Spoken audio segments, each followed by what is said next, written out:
ప్రధానమంత్రి ఆవాస్ యోజన 2.0 హౌసింగ్ పథకం పోస్టులను తిరుపతి నగరపాలక సంస్థ కమిషనర్ ఎన్ మౌర్య ఆవిష్కరించారు. ఈ సందర్భంగా కమిషనర్ మాట్లాడుతూ పీఎంఏవై అర్బన్ ఆవాస్ దివాస్ సందర్భంగా ప్రధానమంత్రి ఆవాస్ యోజన 2.0 హౌసింగ్ పథకం పోస్టులను ఆవిష్కరించడం జరిగిందని తెలిపారు. ప్రధానమంత్రి ఆవాస్ యోజన 2.0 హౌసింగ్ పథకంపై ప్రజల్లో అంగీకార్ ప్రోగ్రాం ద్వారా అవగాహన కల్పించి అర్హులైన లబ్ధిదారులకు లబ్ధి చేకూరే విధంగా ప్రయత్నం చేయడం జరుగుతుందని తెలిపారు.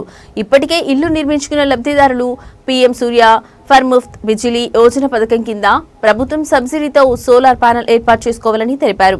ఈ కార్యక్రమంలో deputy commissioner Amarayya, housing DE Mohan Rao, PMAY ప్రతినిధులు doctor Katamaraju, Sandhya, housing in charge ఏఈలు సంతోష్, వినోద్, రాజేష్, అమ్యూనిటీ సెక్రటరీలు, హౌసింగ్ అధికారులు తదితరులు పాల్గొన్నారు.